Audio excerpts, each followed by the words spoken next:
Pearl బక్ Nobel బహుమతి పొందిన నవల ది గుడెత్ సుక్షేత్ర 6వ భాగం 19/6/24 7వ అధ్యాయంలో ఉన్నాం. దీని తెలుగు అనువాదం చేసిన వారు పివి రామారావు గారు.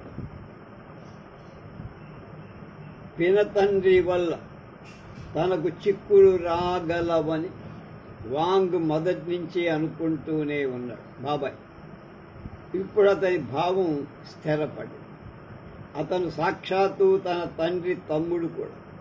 బాంధవ్యాన్ని బట్టి తాను తన కుటుంబం బ్రతుకు లేనప్పుడు తన అన్న కుమారుడైన వాంగ్ సహాయాన్ని అపేక్షించటానికి అతనికి హక్కు ఉంది.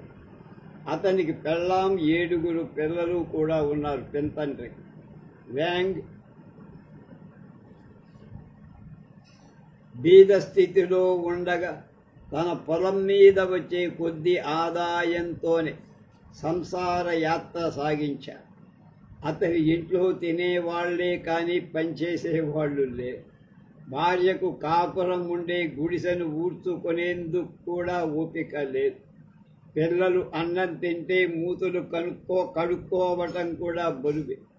వయసు వచ్చిన ఆడపిల్లలు వెంట్రుకలను ఎండ తాకిడికి ఎర్రబారి బిరుసైన వాటిని వెరబోసుకొని వీధుల్లో తిరుగుతూ ఒక్కొక్కప్పుడు లేప్రాయపు మగ కొదమలతో సల్లాపాలు ఆడటం సిగ్గుచేటుగా ఉంది. ఒకనాడు వాంగ్ తన చిన్నాయన బిడ్డ వీధుల్లో విచ్చలవిడిగా తిరుగుతూ ఉంటే చూశారు. కోపం బాగా వచ్చింది. ఆమె ప్రవర్తన తన వంశ మర్యాదకు లోటని భావించాడు. వెంటనే తన పినతండ్రి దగ్గరికి పోయి నిర్భయంగా, ఈ విధంగా నీ కూతురు వీధుల్లో స్వేచ్ఛగా తిరుగుతుంటే ఆమెను ఎవరు పెళ్లి చేసుకుంటారమ్మా పిన్నయ్యి అన్నా. ఆమె ఈడేది 3 ఏళ్ళు అయింది కదా, పెద్ద మనిషి అయ్యి అన్నా. అదుపులో ఉంచుకో అక్కర్లేదా అన్నాడు. తనేదో పెద్దరికం వెలగదు. ఆ రోజు ఎవడో లఫంగ్ వెంబడి మీద చెయ్యేసుకొని పోతూ ఉంటే నా కళ్ళ కనపడి నేను వాణ్ణి చేదరించుకోవటానికి బదులు వాడితో నవ్వుతూ సరసాలాడుతూ ఉంది మీ అమ్మాయి అని చెప్పారు. అతని పినతల్లికి నాలుక తప్ప చురుకైన అవయం శరీరమంతా వెదకినా లేదు. ఇప్పుడు ఆమె దాన్ని అతని మీదకు మళ్లించి అడ్డు లేకుండా వాగడం ప్రారంభించి, సరేలే బాగుందిరా అబ్బాయి, వరకట్నాలు పెళ్లి ఖర్చులు పెత్తందారులకు రుసుములు ఇచ్చేవాళ్ళెవర్రా? అందరూ మాట్లాడేవాళ్లే. అలవి కాని భూవసతి ఉండి దండిగా డబ్బు దాచుకొని ఉన్నత కుటుంబీకులకు చెందిన భూములను కూడా కొనుక్కోగలిగిన స్థితి ఉండేవాళ్లకు, అంటే నీలాంటి వాళ్ళకని అర్థం. అన్నీ తేలికే.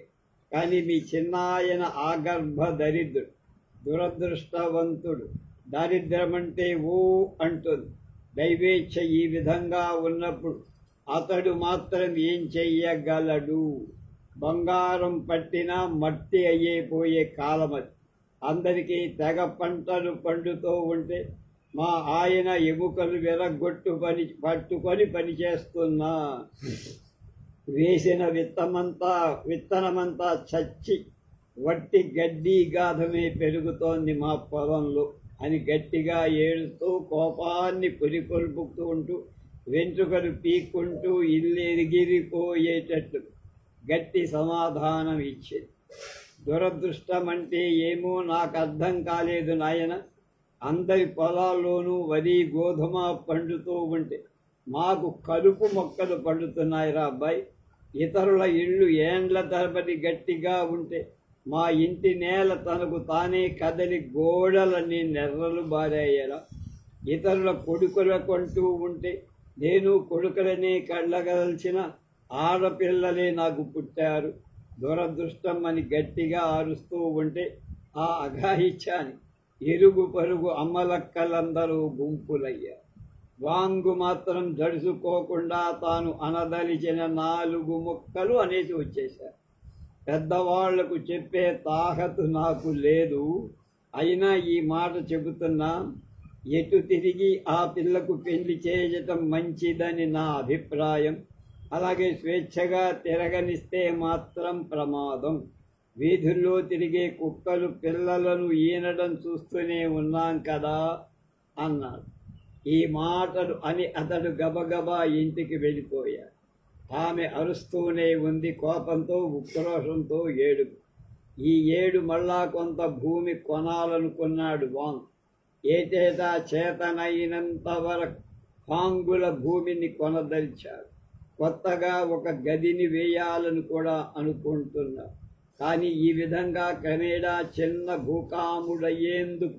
భూకామందు అయ్యేందుకు ప్రయత్నిస్తుండగా తన పినతండ్రి సంతానం తన ఇంటి పేరు చెడమార్గంలో ప్రవర్తిస్తూ ఉండడం తలచుకుంటప్పుడలా విపరీతమైన కోపం వస్తూ ఉండే.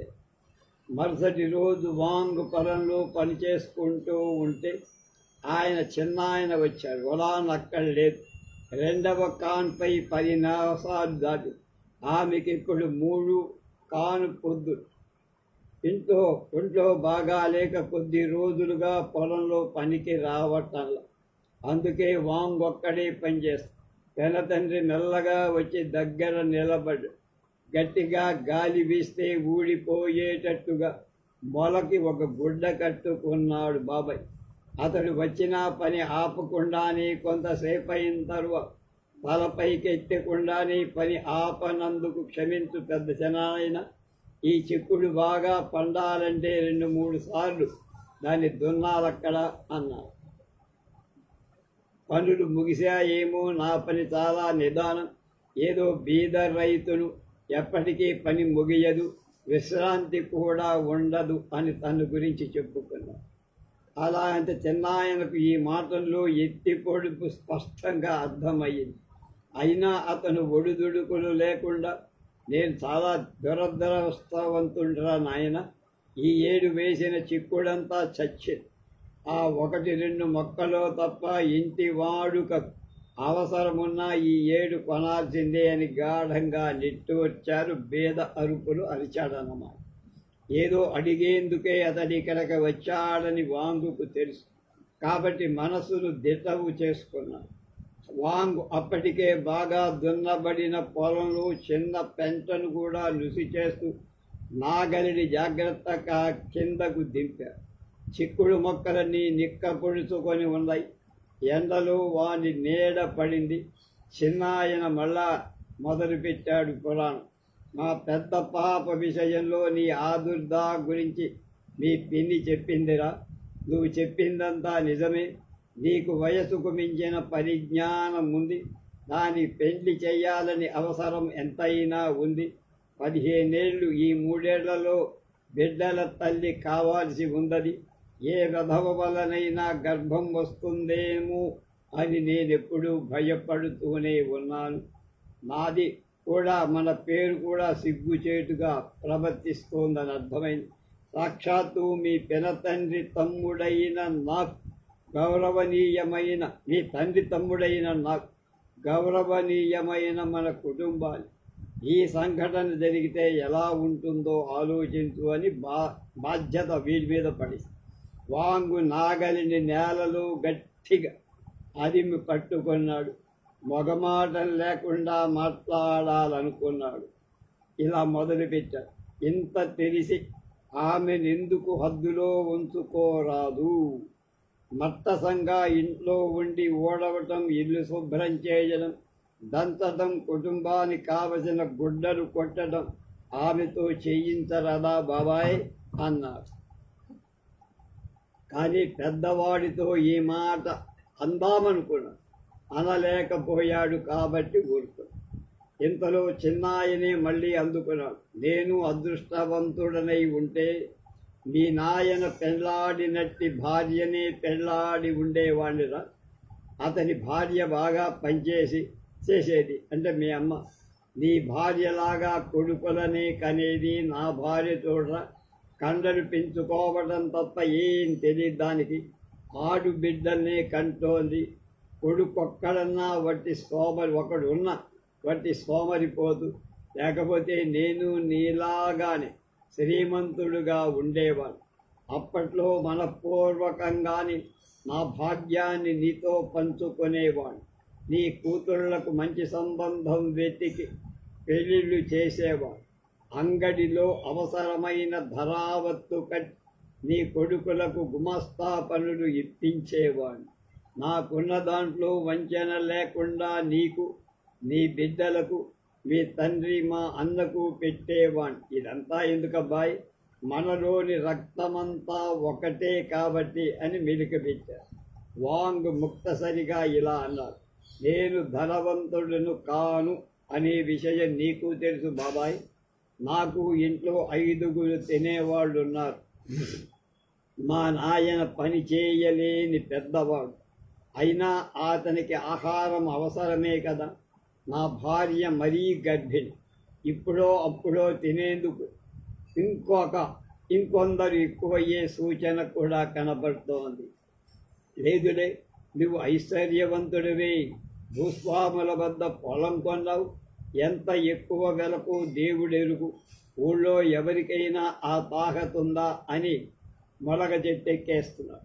దాంతో వాంగ్కు కోపం వచ్చి అకస్మాత్తుగా చేతిలోని నాగలి నేలకేసి కొడుతూ అతని వైపు తీక్షణంగా చూసి, నా దగ్గర కొంత డబ్బు ఉన్నదంటే నేను నా పండ్లాం చెమటూడ్చి కష్టపడుతున్నాం బాబాయ్. కనుకనే ఇతరుల్లాగా మేము జూదాల వాళ్ళ ఇళ్లలు, చీపురు మగ మెరుగని గుమ్మాలలు, పొద్దుపోని శుద్ధులు చేసుకుంటూ సోమరితనంగా పొద్దుబుచ్చి చీరలు వట్టి కలుప మొక్కలు పెరగనీయం. కాబట్టి మా పిల్లలు అరుకులు తింటున్నారు కాబట్టే అన్నారు. ఆ మాటలతో చిన్నాయన ముఖం ఎర్రబడిపోయింది, రక్తం పోయి. ఆ కోపంలో అతడు తన అన్న కుమారుడి మీదకి వెళ్ళి చెంపలదిరేట్టు కొట్టేశారు.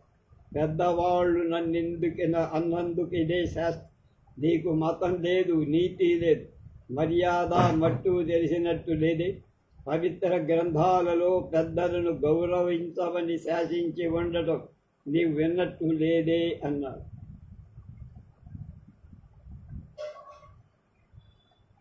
వాంగ్ నిశ్చేష్టుడయ్యాడు. తన తప్పు తనకు తెలిసి, కానీ మనసులో మాత్రం విపరీతంగా ఉడికిపోతున్నాడు. పెనతండ్రి అంతటితో ఆగకుండా కోపంతో బొంగురు పోయిన గొంతుతో బిగ్గరగా ఉండు, నీవన్న మాటలు ఊళ్ళో అందరికీ చెబుతా. నిన్నంతా ఇంటి మీదకి వచ్చి వీధిలో నలుగురు వినే నా కూతురి శీలం చెడిగిందని మాట్లాడావు. ఈరోజు నన్నే ధిక్కరించి మాట్లాడుతున్నా. చిన్నాయన కదా, తండ్రి తర్వాత తండ్రి అంతటి వాడన్న భావం కూడా లేకుండా నా బిడ్డలందరూ ఎంత చెడ్డారనుకున్నా ఒకరైనా ఇలాంటి అసభ్య మాటలు ఆడరు మా వాళ్ళు. సరే కానీ ఊళ్ళో అంతా తాటకపోతే అప్పుడు అడుగు అని గట్టిగా మాట్లాడాడు. చివరికి వాంగ్ అయిష్టంగా నన్నేం చెయ్యమంటావు అన్నాడు. ఈ విషయం ఊళ్ళో నలుగురికి తెలియటం తన ప్రతిష్టకు లోపమని తెలుసుకున్నాడు. ఎంతైనా అతడు తన రక్తబంధువుగా భావాడు. చిన్నాయన ధోరణి అంతటిలో మారిపోయి కోపమంతా ఒక్కసారి మంచులా కరిగిపోయి చిరునవ్వుతో వ్యాంగ్ భుజం మీద చేయేసి, ఓ నాకు తెలుసురా, నువ్వు మంచి అబ్బాయివి, మంచి కుర్రాడివి అని అన్నాడు. మీ చిన్నాయన నీ సంగతి తెలుసు, నువ్వు నాకు కొడుకువు నాయన. ఏదో 10-12 నాణాలు నా చేతిలో పడే 9 అయినా చాలు, వెంటనే ఆ పెద్ద కూతురి పెళ్లి ప్రయత్నాలు చేస్తా. నీ మాట నిజం, కాలాతీతమైంది అంటూ చిన్నాయన దీర్ఘంగా నిట్టూరుస్తూ ఆకాశం వైపు దృష్టి చూపాడు. వాంగ్ ముక్తసరిగా సరేలే, ఇంటికి రా, రాజకుమారి వలె డబ్బు వెంట పట్టుకొని నేను తిరగను అన్న. మాటల కలివి కాని విషాదం కలిగింది అతను. ఇంకా కొంత భూమి కొందామని ప్రాణప్రదంగా దాచుకొన్న డబ్బులు జోడమాడి పొద్దు మునిగే లోపల పోగొట్టుకొని తన పినతండ్రి చేతిలో పడవేయటమంటే అతనికి ఎందుకో దుఃఖం వచ్చి వాంగ్ ఇంటికి వచ్చాడు. వాకిట్లో నగ్నంగా ఆడుకుంటున్న తన 2 కొడుకులను తోసుకొని లోపలికి వెళ్ళి పెనతండ్రి కూడా చిరునవ్వు తొణికిసలాడుతున్న మగపిల్లలు చేరదీసి వారిని ఒకరిని చేతిలో పట్టుకొని చెరొకరిని చేతిలో పట్టుకొని వాళ్ళిద్దరినీ ఎత్తుకొని తన శరీరానికి హత్తుకొని ప్రేమతో ఇద్దరినీ మెడవద్ద ముద్దాడారు.